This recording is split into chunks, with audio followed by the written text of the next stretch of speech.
दाल पतली कर दो बहू, तुम्हारे माता पिता आए हैं। रात के लगभग 8:30 बज चुके थे।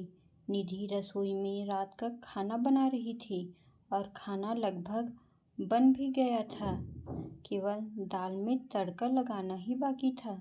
वैसे भी आज उसने हल्के फुल्के दाल और चावल ही बनाए थे। दोपहर में कुछ मेहमान आए थे, इसलिए पनीर और छोले दोनों की ही सब्जी बनी थी, तो रात में हल्का फुल्का ही ठीक रहता है।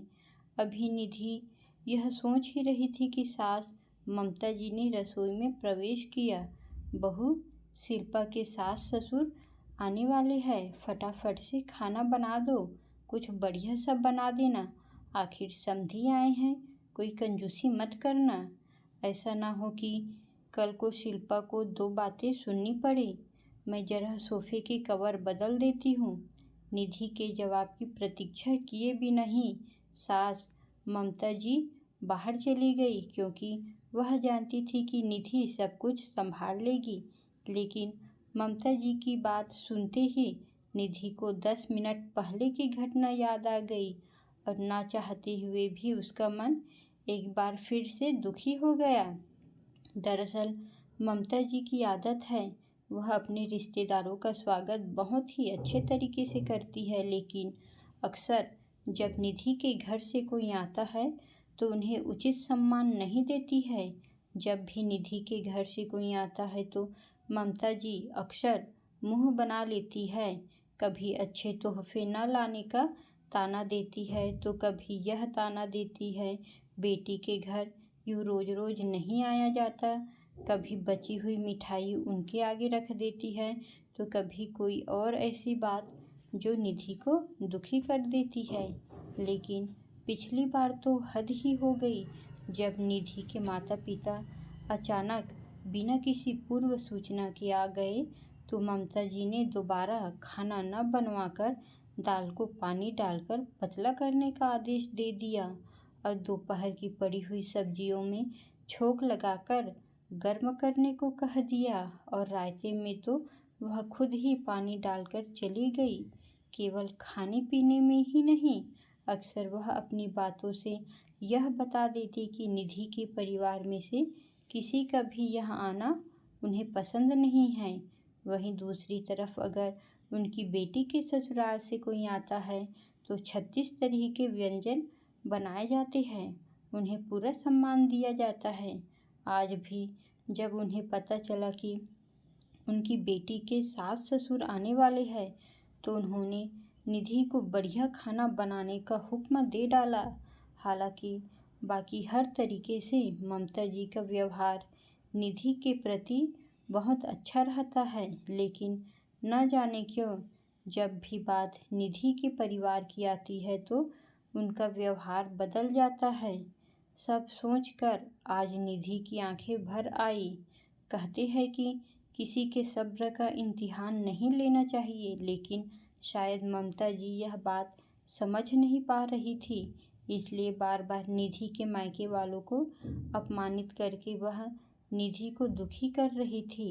लेकिन आज न जाने कहाँ से निधि में भी हिम्मत आ गई। अपने आंसू पोंछकर वह हाल में आ गई और सोफे के कवर बदलती हुई ममता जी से बोली, मम्मी जी, दीदी के सास ससुर कब तक आएंगे, क्योंकि खाना तो लगभग बन ही चुका है। अरे, अभी तो मुझे बोल कर आई हूँ, इतना जल्दी खाना कैसे बन गया? मम्मी जी, वह क्या है ना, दाल चावल तो बन ही गए हैं। दाल में पानी डालकर उसे पतला कर देती हूँ, रायते में भी पानी डाल देती हूँ और दोपहर वाली जो पनीर और छोले की सब्जी है बची हुई उसे भी थोड़ा सा फ्राई करके तड़का लगा दूंगी। और पूरियों का आटा तो दोपहर का बचा हुआ पड़ा ही है, तो एक्स्ट्रा खाना बनाने की कोई ज़रूरत ही नहीं है। वैसे भी आप ही तो कह रही थी ना, उस दिन की समधी तो घर की ही है, वह तो अपने ही होते हैं, वह थोड़ी ना बुरा मानेंगे अगर हम उसे दोपहर का खाना खिला देंगे। अब दोबारा खाना बनाएंगे तो दोपहर का खाना वेस्ट हो जाएगा ना। याद है मम्मी जी आपको, उस दिन जब मेरे मम्मी पापा आए थे तब आपने यही कहा था, तो फिर आज भी ऐसा करते हैं। दीदी के सास ससुर भी तो समधी ही है, घर के ही हैं, अपने ही लोग हैं, वह थोड़ी ना बुरा मानेंगे। क्यों, सही कह रही हूँ ना मैं मम्मी जी? निधि की कही हुई हर बात आज ममता जी को आईना दिखा रही थी और उन्हें यह एहसास करा रही थी कि आज तक वो निधि के परिवार के साथ कितना गलत कर रही थी। शायद निधि कहने से इतना सब कुछ सुनने के बाद आज निधि से आंख मिलाने की उनकी हिम्मत नहीं हो रही थी, लेकिन फिर भी गलती का एहसास होने पर गलती को स्वीकार न करना यह ममता जी की फितरत नहीं थी। इसलिए चंद ही मिनटों बाद उन्होंने चुप्पी तोड़ते हुए निधि से कहा, बेटा, सबसे पहले तो आज तक जो गलत व्यवहार मैं तुम्हारे परिवार के साथ करती आई हूँ उसके लिए मुझे माफ़ कर दे। और दूसरी बात, मैं तुमसे वादा करती हूँ कि जिस तरीके का व्यवहार शिल्पा के ससुराल वालों के साथ मैं करती हूँ, जिस तरह उन्हें मान सम्मान देती हूँ, वही मान सम्मान और वही अपनापन अब से मैं तुम्हारे परिवार को दूंगी। देर से ही सही, लेकिन मुझ पर गुस्सा करके मुझे 2 बातें सुनाकर सही राह दिखाने के लिए थैंक यू बेटा। दोस्तों, अगर यह देखा गया कि लड़के वालों का व्यवहार लड़की वालों के प्रति अच्छा नहीं होता, उन्हें उचित मान सम्मान नहीं दिया जाता है, जबकि जिस माता पिता ने आपको अपने जिगर का टुकड़ा दे दिया है उसका सम्मान तो अत्यंत आवश्यक होता है, लेकिन फिर भी हमारा यह समाज न जाने क्यों उनकी अवहेलना कर बैठता है।